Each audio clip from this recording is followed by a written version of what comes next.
No hay duda que por cualquier rincón que usted pudiera pensar, la condición de la familia ha venido a ser una situación increíblemente crítica para la sociedad.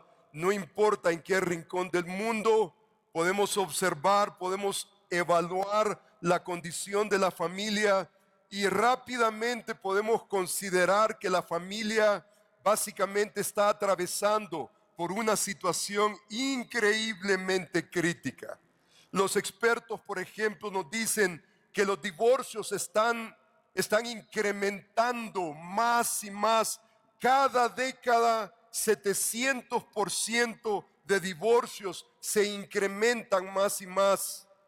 El incremento no es solamente entre los que no son cristianos, pero entre los que claman ser cristianos.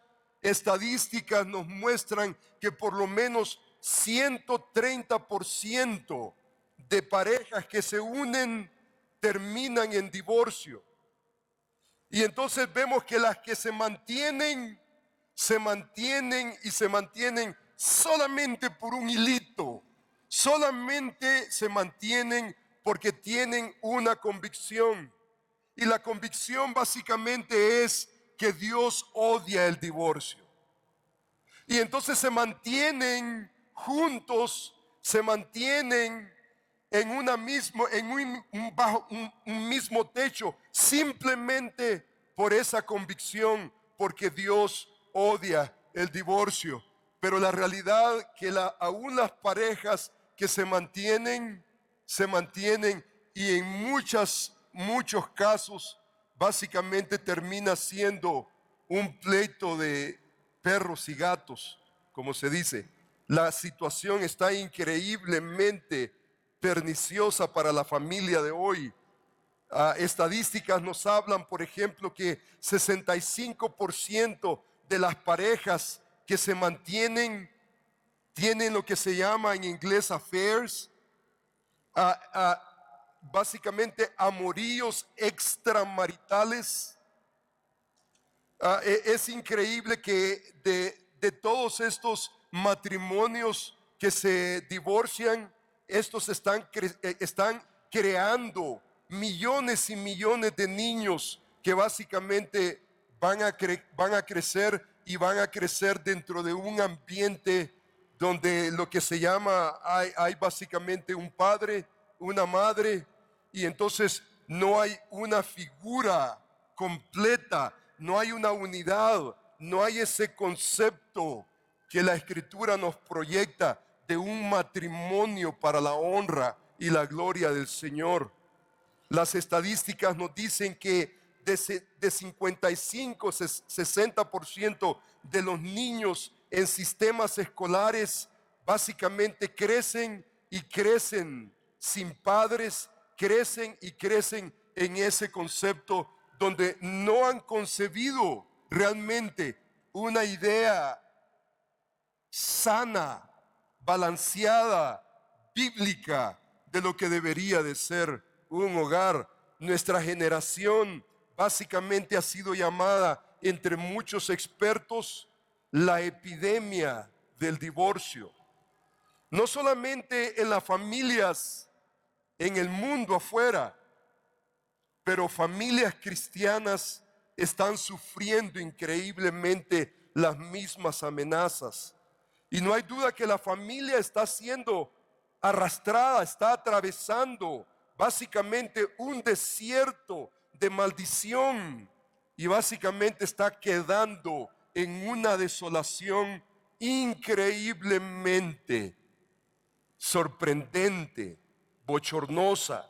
El problema es que el calor del mundo, con sus pasiones sexuales, con las drogas, con el famoso sueño de alcanzar grandes cosas, en nuestro rincón del mundo le llamamos el sueño americano, básicamente ha abrazado a tantas familias, especialmente familias cristianas, y están básicamente sofocando los valores que tal vez ellos mismos comenzaron en un punto de su vida. Yo creo que es momento de volver, de regresar y de regresar a la bendición que este salmo nos describe.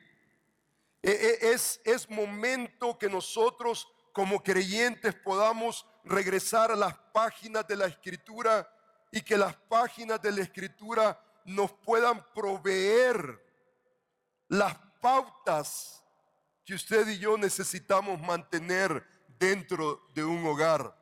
Usted se da cuenta que un hogar no pasa solamente de la noche a la mañana. Es un trabajo y es un trabajo arduo. Los que hemos estado en el negocio de hacer un hogar cristiano para la honra y la gloria de Dios, nos damos cuenta que no es un asunto leve, no es un asunto que va a pasar solamente porque usted es un cristiano. En lo absoluto. Usted y yo como creyentes entregados a la gloria de Dios, necesitamos meter nuestras narices al libro de Dios y que el libro de Dios pueda definir lo que nosotros somos, lo que debemos nosotros de ser y lo que nosotros debemos de hacer dentro del contexto familia. Qué lindo saber que Dios no solamente inventó el concepto, la institución de familia. Nosotros en la sociedad hoy hablamos de la familia no por conveniencias sociales. Dios nos ha dado a nosotros no solamente el concepto de la familia, la institución de la familia, pero Él nos ha dado las pautas que deben de regir la familia. O sea que en las Escrituras encontramos no solamente la invención de la institución, la familia, pero encontramos los marcadores, las características, los atributos que deben de caracterizar a la familia cristiana. Gracias al Señor que Dios no nos dejó a nuestras despensas, no nos dejó a nuestro ingenio, no nos dejó a nuestra invención, no nos dejó a nuestra innovación. Tenemos la palabra de Dios que debe de definir nuestra manera de vivir. Y este salmo es un salmo que usted y yo como cristianos necesitamos de alguna manera celebrar. Acabamos de leer el Salmo 127 y el Salmo 128. Son dos salmos que están pegaditos uno con el otro, no solamente en términos numerológicos, no solamente en términos de orden, pero están atados en una misma temática. Estos dos salmos son parte de lo que nosotros llamamos los salmos. Mire usted la supraescritura en este salmo. Estos salmos son llamados cánticos graduales, un cántico gradual. En los salmos nosotros tenemos 15 diferentes salmos graduales. Y es muy interesante cuando usted comienza a observar el Salmo 127 y el Salmo 128 son dos salmos graduales. Ahora usted se preguntará, ¿qué es lo significativo de esa supraescritura? Usted se da cuenta que no todos los salmos gozan de ese elemento, de esa nota histórica. Esa nota es increíblemente importante porque nos pone en un contexto histórico el Salmo 127 y el Salmo 128. Cuando usted comienza a observar los cánticos graduales, tienen un lugar increíblemente importante en los salmos. Los salmos graduales básicamente eran aquellos salmos que la comunidad judía cantaba cuando venía al templo a Jerusalén, cuando venía a adorar. Especialmente eran salmos que cantaban los que venían del exilio y entonces venían alabando a Dios, cantando a Dios a medida que ellos se acercaban al templo. Y usted se hace la pregunta, ¿por qué el Salmo 127 y 128 fue escogido como un salmo gradual? Solamente tenemos 15 salmos.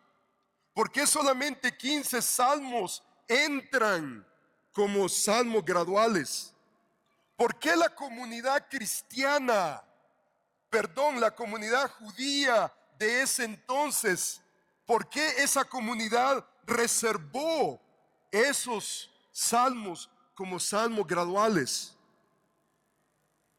Y la respuesta más lógica y concisa es que el peso que tienen esos salmos para la comunidad del pueblo de Dios es de suma importancia.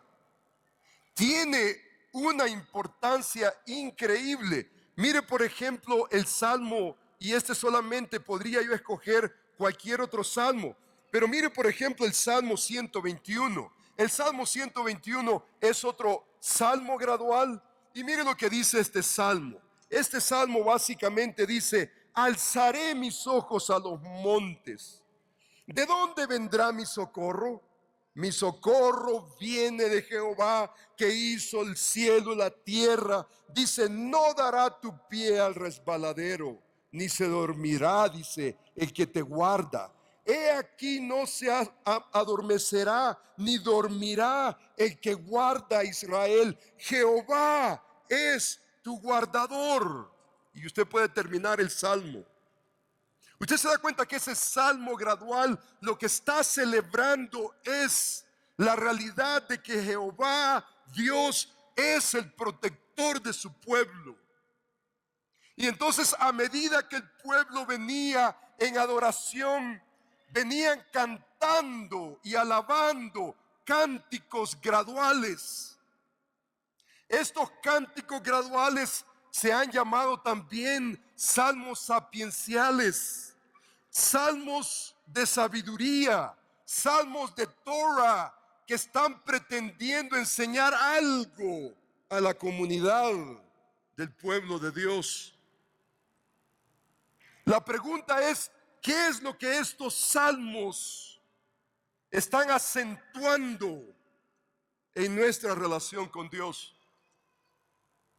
Tan importante es el Salmo 127 y 128 que el pueblo de Dios lo escogió para levantar un tema que debe de ser crucial e importante para la comunidad del pueblo de Dios. Y el tema es la familia. Ese es el tema del Salmo 127 y el Salmo 128. Es abrazado con la palabra: si Jehová no edificare la casa. Tenemos muchas opciones para casa. Casa en el Antiguo Testamento puede traducirse de muchas maneras. Pero lo que el escritor tiene en mente cuando está pensando en casa es lo siguiente. Observe usted conmigo el Salmo 127. Observe: si Jehová no edificare la casa, en vano trabajan los que la edifican. ¿En quién está pensando el salmista cuando está hablando de casa? Mire conmigo el versículo 3. He aquí, herencia de Jehová son ¿qué? Los hijos, cosa de estima el fruto del vientre, como saeta en manos del valiente. Así dice: son los hijos habidos en la juventud. Bienaventurado el varón que llenó su aljaba de ellos. Mire conmigo el Salmo 128. Bienaventurado todo aquel que teme a Jehová, que anda en sus caminos.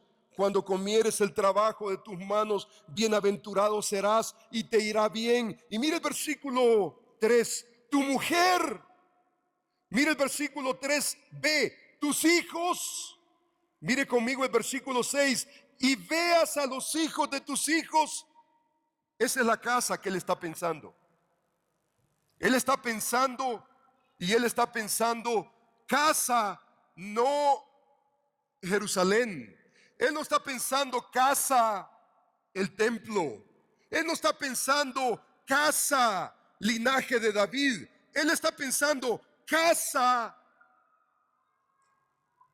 el linaje, la familia de todo hombre que teme a Jehová. O sea que él no solamente está utilizando el término, pero usted se da cuenta de lo que está haciendo. Él está definiendo el término. Él está gravitando alrededor, no solamente de los hijos. Tu mujer será, dice el versículo, tus hijos serán, los hijos de tus hijos. Él está pensando en su linaje, está pensando en su esposa, está pensando en sus hijos, está pensando en sus nietos. Y es muy interesante que el primer factor, hay 4 factores que me gustaría que usted apreciara en este salmo.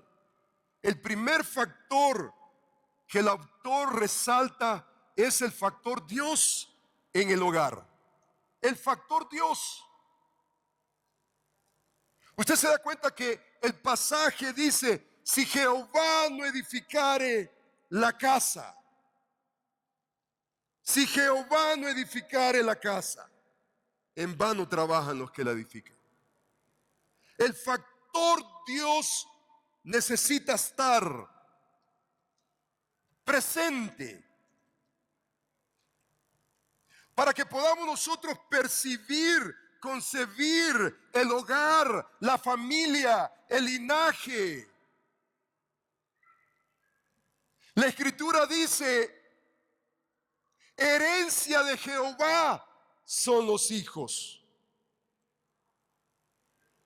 Si el factor Dios no está ahí, no hay hijos, no hay herencia. No hay herencia. Por eso el factor indispensable en el hogar no son los hijos, ni la esposa, y ni aún usted mismo. Es Jehová. Y de entrada el salmista dice, si Jehová no edificare la casa, en vano trabajan los que la edifican. Si Jehová no cuidare la ciudad, que usted se da cuenta que el tema no solamente de la familia y la ciudad están en el Salmo 127, pero también en el Salmo 128. Resalta en maneras increíbles no solamente lo que la familia es para la ciudad, para Jerusalén, para Israel, pero el impacto que una familia que tiene como a Dios en primer lugar hace para una comunidad, para una iglesia. Se ha dicho que atrás de un gran hombre hay una gran mujer. Y lo mismo podemos decir, atrás de una comunidad y de una nación hay grandes familias. Y la familia no la podemos definir sino primeramente en términos de Dios. El pasaje nos enseña, si Jehová no edificare la casa, en vano trabajan los que la edifican. O sea que la posibilidad existe que usted y yo podamos edificar ignorando a Dios, independientemente de Dios. Usted y yo podemos, porque este salmo didáctico gradual se está celebrando, suficiente para decirle al pueblo de Dios, no cometas el error de hacer familia sin el factor número 1, Dios.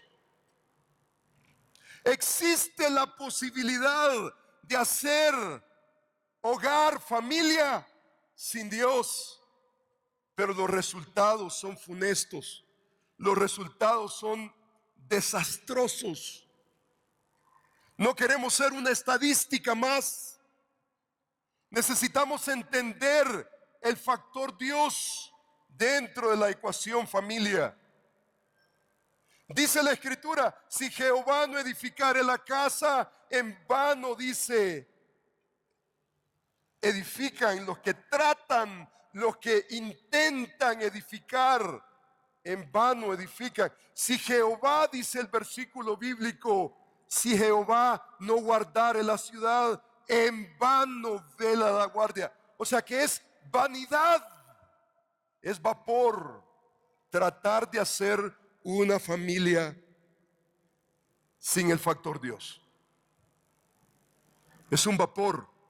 Es más, si usted ve el siguiente versículo 2, el siguiente versículo dice de la siguiente manera. Observe usted conmigo, el versículo dice, por demás es que os levantéis de madrugada y vayas tarde a reposar y que comáis pan de dolores. Dice el versículo, por demás. ¿Usted sabe lo que significa por demás? Por demás significa vanidad. Por demás es, dice el versículo, que os levantéis de madrugada, que vayas tarde a reposar, que comáis pan de dolores. Usted y yo conocemos gente. Nosotros conocemos gente. Es muy probable que usted venga de un ambiente donde su padre fue workaholic, como se dice en inglés. Trabajador hasta lo último, hasta lo sumo, pero no tenía conciencia de Dios. Trabajó arduamente desde la madrugada hasta el anochecer. Comió pan de dolores. Dice, todo eso es vanidad. O sea que aquí el asunto no es solamente trabajo, trabajo, trabajo. Aquí la pregunta que usted y yo necesitamos hacernos es, ¿dónde está Dios? Mi hogar, ¿quién lo define? ¿Quién me define a mí como hombre de Dios? ¿Quién define a mi esposa? ¿Y quién define a mis hijos? La pregunta no es solamente cuánto tú y yo trabajamos. Podemos trabajar y gastarnos completamente y no avanzar ni un comino, no tomar tracción. O sea que ignorar a Dios no es la fórmula. Ignorar a Dios no es la clave. Ignorar a Dios es detrimental para usted y para mí. Conforme al Salmo, en vano es que os levantéis de madrugada y vayas tarde a reposar y que comáis pan de dolores, dice. Y entonces añade una frase, y es la frase más compleja en el Salmo 127 para traducir, para interpretar. Es la frase más compleja, no solamente en el Salmo 127, pero también en el Salmo 128. Y es interesante que cuando usted ve esa última frase del versículo 2, pues que a su amado dará Dios el sueño. Esa última frase es complicada en el sentido que ¿cómo nosotros vamos a tratar la terminología, por ejemplo, la conjunción? Pues, para comenzar, esa conjunción, ¿cómo nosotros la vamos a concebir? Especialmente a la luz de las múltiples traducciones. Las traducciones contemporáneas hacen una serie de cosas. Usted toma, por ejemplo, los manuscritos de la versión hebrea, a diferencia de la Septuaginta, ya ahí usted va a encontrar una diferencia en cuestión de palabra. La conjunción, pues, cómo nosotros vamos a traducir, ya sea ken o ki. ¿Cómo vamos a traducir? ¿La vamos a traducir como pues o como por qué? Esa es la pregunta. Y las versiones hacen una cantidad de situaciones. Las rendiciones, la manera en cómo tratan esa frase son increíbles. Otra dificultad que usted ve en esa frase es que la palabra que se utiliza para sueño es lo que se llama un apax legómena. Es una palabra que se utiliza solamente una vez en todo el Antiguo Testamento. La versión, por ejemplo, una de las versiones contemporáneas en inglés, básicamente la toma la toma esa palabra como un sujeto, verbo y complemento, un complemento. Pero hay otras versiones que lo que hacen es que lo toman como una frase adverbial. Y entonces tratar la manera de descifrar específicamente, pues dará Dios el sueño. ¿Qué significa? Y es difícil internamente, solamente con la frase, entender y precisar lo que el salmista está tratando de decir. Pero cuando usted comienza a ver contexto y usted comienza a importar el contexto interno, una de las opciones que yo creo que esa frase quiere decir es lo siguiente. Cuando el pasaje dice, por demás es que os levantéis de madrugada y vayas tarde a reposar, y que comáis pan de dolores, pues que a su amado dará Dios el sueño. Usted se da cuenta que la frase anterior o la serie de frases anteriores son negativas. Cada una de ellas son negativas. ¿Qué es lo que está haciendo el hombre? El hombre está ignorando a Dios. El factor Dios no está ahí. ¿Qué es lo que hace? Se levanta de madrugada, va tarde a reposar, come pan de dolores con el fin de darle a sus hijos un futuro mejor. Y entonces viene la frase, pues que a su amado dará Dios el sueño.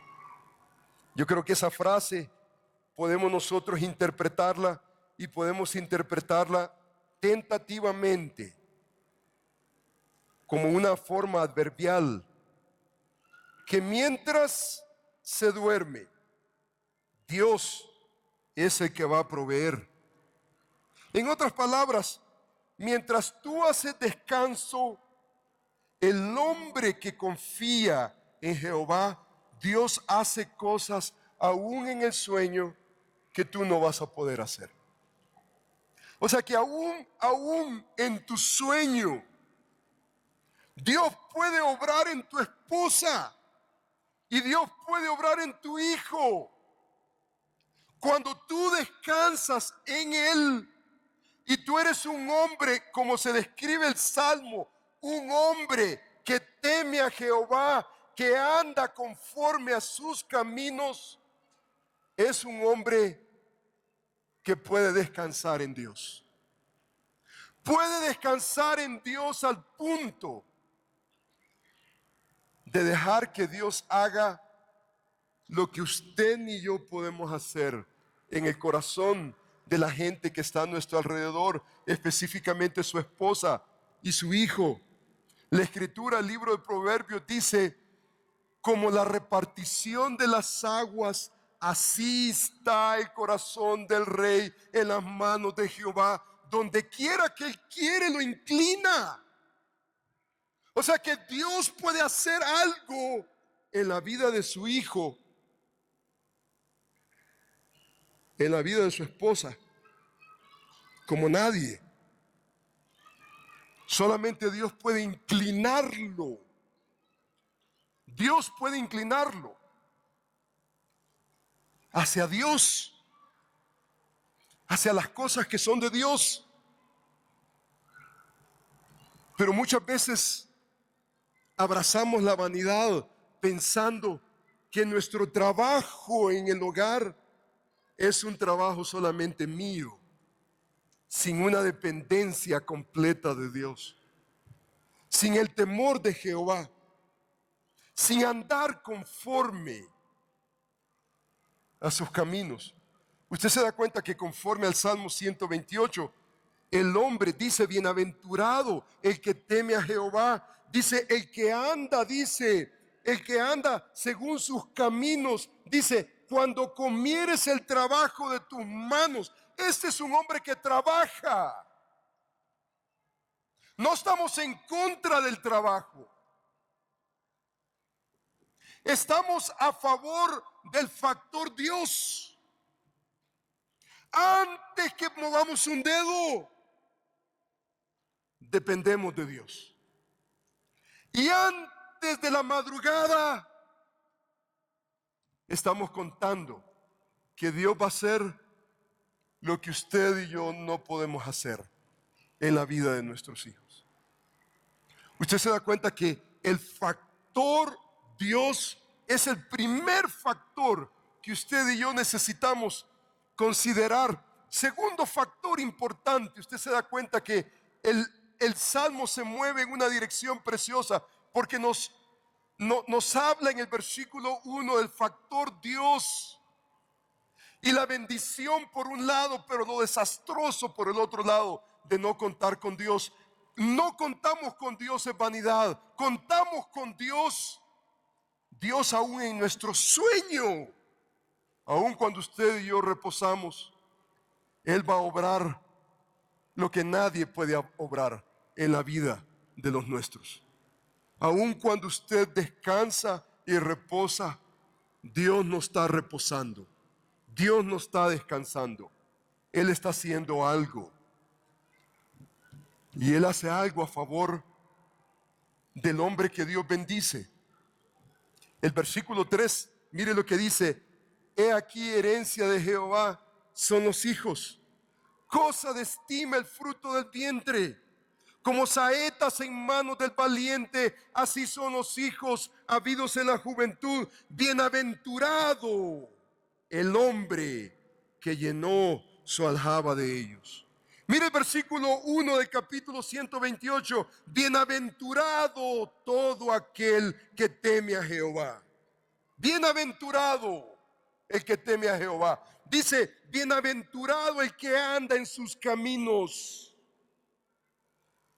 Dice, cuando comieres el trabajo de tus manos, bienaventurado serás y te irá bien.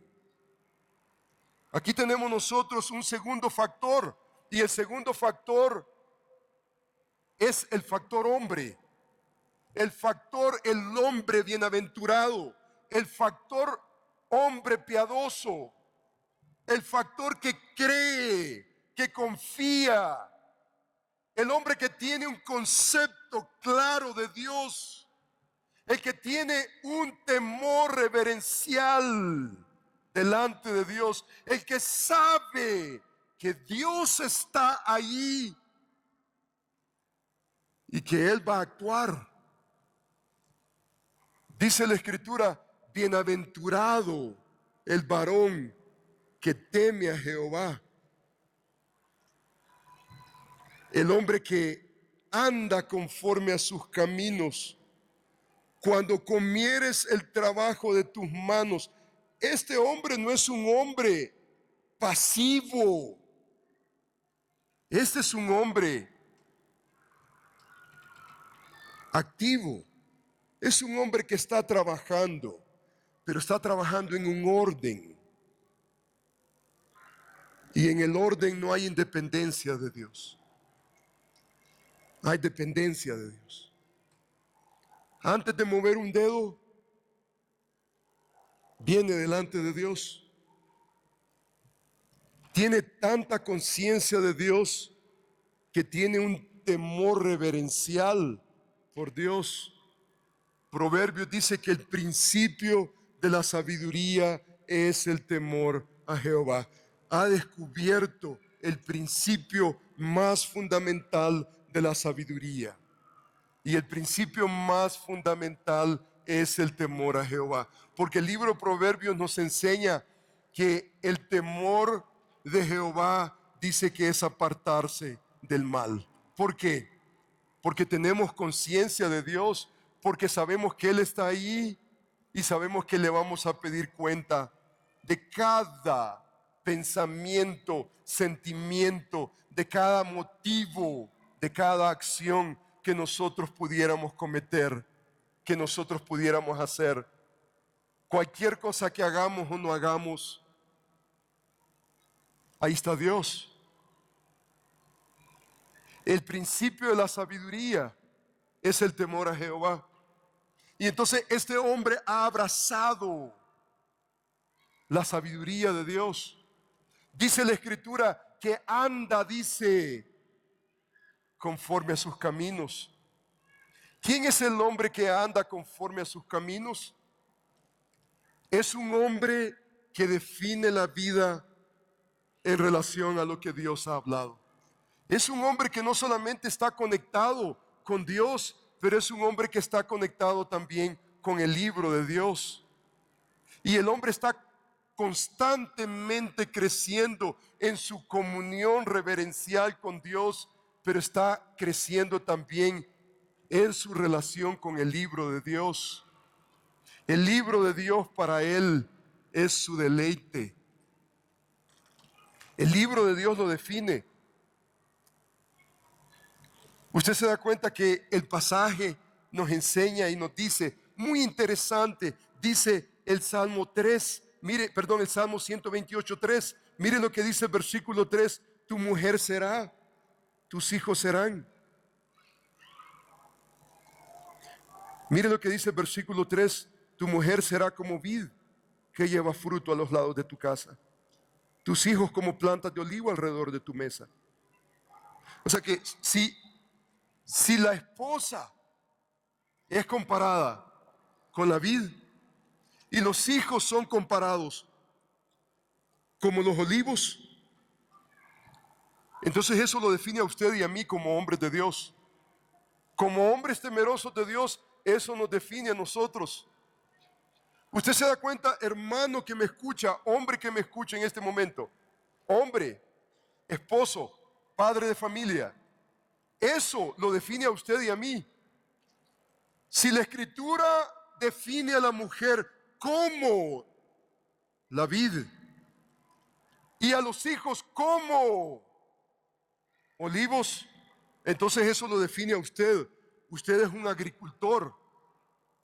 Usted, por definición, es un agricultor. ¿Y qué es lo que hace el agricultor con su vid, con la viña? ¿Qué hace? ¿Qué hace con el olivo? No lo abandona. No abandona a su hijo. No abandona a su esposa. Usted ha escuchado hombres que dicen, la mentalidad de muchos hombres básicamente es la siguiente: trabajé 10 horas bajo el sol, trabajé arduamente, regreso a casa, yo quiero descansar. No conforme a este salmo, conforme a este salmo, hay mucho trabajo por hacer. Y hay mucho trabajo por hacer con su vid, su viña, sus olivos no pueden ser descuidados. Su trabajo no ha terminado. Cuando usted regresa de sus labores, su trabajo no ha terminado. Su trabajo apenas comienza. Pero muchas veces tenemos la mentalidad como hombres. Llegamos a la casa, pensamos como hombres incrédulos, pensamos como hombres sin conciencia de Dios, pensamos infantilmente y decimos, ya hicimos nuestra parte. Y entonces nuestras esposas están esperándonos a la puerta sedientas para que nosotros podamos relacionarnos con ellas. Y entonces todo lo que usted quiere es el control. Usted está controlado por el control de la televisión y usted no quiere saber absolutamente nada, ni de su esposa ni de sus hijos. Hermano que me escucha en este momento, usted necesita arrepentirse. Usted necesita arrepentirse. Usted necesita venir delante de Dios y delante de su esposa y de sus hijos. Usted no puede abandonar a los suyos. ¿Sabe dónde viene la bendición? La bendición viene solamente de Dios. La bendición viene de Él. Y la bendición viene de Dios a través de un hombre temeroso de Dios, que anda conforme a sus caminos, que trabaja, pero su trabajo no se define solamente afuera del hogar, pero el trabajo se define adentro del hogar, en la casa. Hay relaciones, nos relacionamos y nos relacionamos apropiadamente. ¿Qué es lo que le hacemos, por ejemplo, a los hijos? A los hijos básicamente los abandonamos. Hay un abandono completo. Usted tiene medios, usted trabaja y entonces trabaja tantas horas largas, de la madrugada al anochecer, trabaja arduamente. Y en su mente usted dice, le quiero dar lo mejor a mis hijos. ¿Y qué significa darle lo mejor a sus hijos? Mejores juguetes, mejores zapatos, mejores carros. ¿Qué es lo que significa darle lo mejor a sus hijos? Leía yo un panfleto de un departamento de policía de los Estados Unidos, el departamento de policía de Houston. Escribieron un panfleto que decía, le titularon a este panfleto, ¿cómo arruinar a sus hijos? Imagínese usted, un departamento de policía escribió un panfleto para la comunidad y le tituló ¿Cómo arruinar a sus hijos? Escogieron a un experto dentro del departamento de policía para tratar la manera de prevenir el crimen de los jóvenes, los adolescentes. Y le titularon a este panfleto ¿Cómo arruinar a su hijo? Perdón, cómo arruinar a tu hijo. Y entonces introdujeron el título diciendo, si tú haces estas 5 cosas, 99% que tus hijos van a ser arruinados. Tus hijos van a terminar en pandillas, tus hijos van a terminar en la cárcel, tus hijos van a ser una estadística más. Tú quieres arruinar a tu hijo, número 1. Dale todo. Número 2, sé ausente, no estés presente. Número 3, cuando tu hijo aprenda una mala palabra, ríete de ello, celébralo. Número 4, nunca corrijas a tu hijo, porque puede crear algún complejo de culpabilidad en él. Y número 5, cúbrele todas las faltas, de modo que no aprenda responsabilidad. Y tendrás un hijo ruin. Ausencia, falta de disciplina, falta de relación. Hermanos, tu mujer será como vid que lleva fruto a los lados de tu casa. Eso no es un accidente. Eso no va a pasar solamente porque usted es cristiano. Eso va a pasar solamente como bendición de parte de Dios a través de un hombre que teme a Jehová, que camina conforme a sus caminos y que trabaja no solamente en relación con su esposa, pero en relación a sus hijos. Mire la imagen del versículo del capítulo 127. Observe usted conmigo el versículo 3. Versículo 3. He aquí herencia de Jehová son los hijos. Dice, cosa de estima el fruto del vientre. ¿Sabe cómo usted y yo debemos de ver a nuestros hijos? No podemos verlos como estorbo. Necesitamos verlos como una herencia de Jehová. Debemos de verlos conforme a este versículo, cosa de estima. No son un estorbo. Mire la siguiente frase dice, como saetas en manos del valiente, así son los hijos habidos en la juventud. ¿Usted sabe cómo está comparando a los hijos? Está comparando a los hijos como saetas. Eso tiene que definirlo a usted. Porque si sus hijos son saetas, entonces ¿quién es usted? Usted es el valiente que va a dar dirección a sus hijos. Usted no puede estar ausente. Usted no puede pensar en estos términos. Oh, el dueño de la compañía quiere que trabaje 2 horas extras.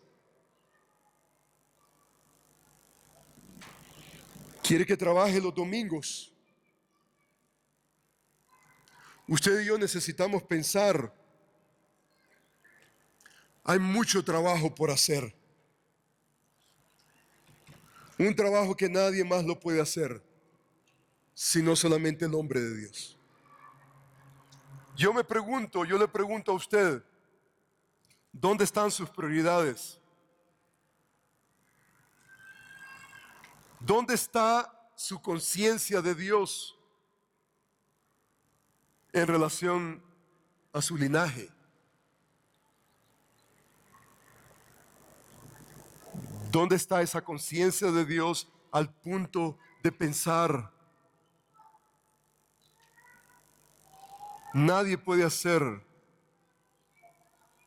el trabajo que solamente yo puedo hacer en relación a mi esposa? Mi esposa no puede ser un accidente. Mi esposa necesita tiempo. El vocabulario del Nuevo Testamento es que el hombre tiene la responsabilidad de lavar a la mujer con la palabra. Y hermanos, eso toma tiempo. Y eso toma energía. Y eso toma dedicación.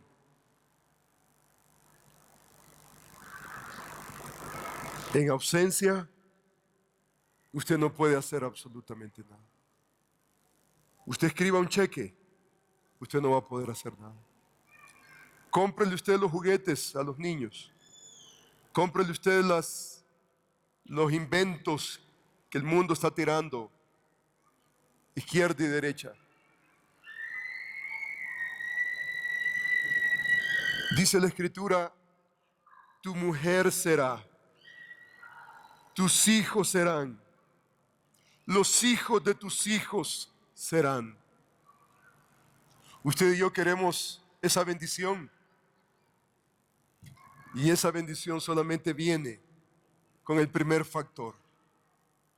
Y el factor es el factor Dios. ¿Dónde está Dios en tu ecuación, en tu vida familiar? Es muy probable que algunos de ustedes tal vez piensen, bueno, ahí está Dios, pero realmente no está ahí. No hay una comunión, no hay una realmente intimidad con Dios. Hay una lejanía. Si esa es su situación, arrepiéntase. Dígale al Señor, Señor, perdóname. Perdóname porque he perdido tiempo trabajando, haciendo. Usted se da cuenta que para nosotros, aún como ministros, esa es una amenaza tremenda. Para nosotros es mayor porque en nombre de hacer la obra de Dios, muy fácil terminar ignorando a quien usted no debe de ignorar. Su primer discípulo es su esposa. Sus primeros discípulos son sus hijos. Usted necesita estar ahí alrededor. En este momento yo estoy, en esta etapa de mi vida, yo estoy atravesando una situación como nunca, nunca de los nunca. Primer aniversario para mi propia vergüenza. Primer aniversario que cumplimos con mi esposa, que nosotros no salimos fuera, no nos desconectamos por tantas ocupaciones ministeriales. Primera vez. Y no estoy orgulloso de eso. En lo absoluto no estoy. Para mi propia vergüenza, lo digo. Para mi propia vergüenza. Mi primer ministerio no comienza afuera. Mi primer ministerio comienza adentro. Usted comienza adentro, ya es difícil. Ya de por sí es difícil. No es fácil. Pero no tenemos ninguna otra opción más que ser hombres de prioridad. Y necesitamos comenzar donde debemos de comenzar. Y necesitamos comenzar delante de Dios en intimidad cada día de nuestra vida. No mover un dedo para hacer o deshacer. Necesitamos traer nuestra alma delante de Él, intimidarnos con Dios, sentir el corazón de Dios y decirle al Señor, Señor, habilítame para el día de hoy. Habilítame para la persona más importante. El discípulo número 1 de mi vida, que no es mi hijo ni mi hija, es mi esposa.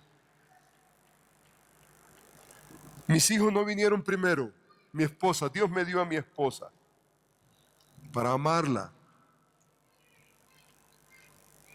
Dios me dio a mi esposa para hacer vida con ella conjuntamente. ¿Y sabe lo que ocurre en relación a nuestros hijos? Cuando usted tiene a su esposa al lado suyo, cuando su esposa ha aprendido a ver la vida del punto de vista suyo, entonces es más fácil hacer el ministerio de discipulado con sus hijos. Es mucho más fácil. Pero en cuántas ocasiones usted ve, el esposo quiere disciplinar a los hijos, pero ¿quién es la primera que se opone? Es la esposa, porque la esposa no ha logrado entender la importancia de la disciplina en los hijos. ¿Y quién es la responsabilidad? ¿De quién es la responsabilidad? Es suya. El error no es de su esposa. Si su esposa piensa como piensa, es su responsabilidad. Es su barco. Usted es el capitán. Y usted tiene que depender delante del Señor. Su trabajo primario no es afuera.